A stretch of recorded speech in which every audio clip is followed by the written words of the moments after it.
এক নাম্বার উপদেশ হলো উকবা, তোমার জবানকে তুমি সংযত করো। জবান দ্বারা ফাহিশা কথা বলা যাবে না, মিথ্যা বলা যাবে না, সুদ ঘুষের লেনদেন করার সময় জবানকে ব্যবহার করা যাবে না। এই জবান দ্বারা কথার কারণে একজন নির্দোষ ব্যক্তিকে ফাঁসির কাষ্টে ঝুলানো যায়, আবার এই জবান দ্বারা একজন নির্দোষ ব্যক্তিকে ফাঁসির কাষ্টে থেকে ছাড়িয়ে আনা যায়। যায় কিনা বলেন? অবশ্যই যায়।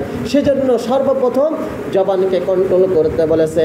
2 নাম্বার বলেছে তোমার বাড়িতে তুমি সময় দাও, তোমার বাড়িতে তোমার ছেলে, তোমার মেয়ে, তোমার স্ত্রী, তোমার মা বাবার সাথে থাকো। মা বাবার সাথে থেকে কোরআন এবং হাদিস থেকে তাদেরকে তুমি বয়ান করো, তাদের সামনে আলোচনা করো। অনর্থক সময় পাইলে চায়ের দোকানে যে গল্প করা যাবে না, নিষেধ করেছেন আমার নবী।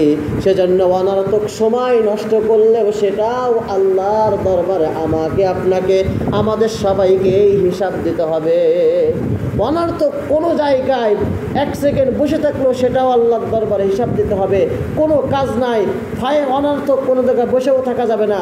একমাত্র আমরা যদি বসে থাকতে হয় আল্লাহর জন্য বসে থাকবো। সেজন্যই তো মসজিদে আসলেই আগুন ধরে যায় শরীরের ভিতরে, মসজিদে থাকতেই চায় না। আর চায়ের দোকানে ঘন্টার পর ঘন্টা টিভির সামনে বসে থাকলে তখন আর সময় যায় না, ঠিক কিনা? চায়ের দোকানে বসে থাকতে পারে, কিন্তু কোরআন এবং হাদিস থেকে সরাসরি রেফারেন্স সহকারে কথা শুনলে এক শ্রেণীর মানুষের তাকে শরীরে জ্বালা ধরে যায়। বুঝতে হবে এরা মুনাফিক মানখা মুসলমান। আসছে জুমার দিন নামাজ পড়তে, সপ্তাহে 1 দিন নামাজ পড়তে আসে, এরপরে তাদের শরীরে জ্বালা ধরে যায়। যে নামাজ না পড়তে গেলে মানুষ কি বলবে, নামাজ পড়তে যায়, পরিবার থেকে স্ত্রী রাগ করে যে জুমার নামাজও পড়তে যায় না, সেই ক্ষেত্রে আমরা নামাজ পড়তে আসি অনেকেই। সেজন্য নামাজ পড়বেন আল্লাহর জন্য, কোরআন এবং হাদিসের কথা শুনবেন একমাত্র আল্লাহর জন্য। এই কথাগুলো শুনে নিজে আমল করবেন।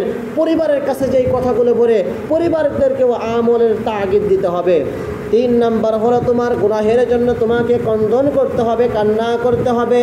এই 3টা কথা নবী যে উকবা ইবনে আমিরকে উপদেশ দিলেন। এই হাদিসটা আসছে আজ-জামিউত তিরমিজি হাদিস নাম্বার 2406 নম্বর হাদিস। এবার আল্লাহ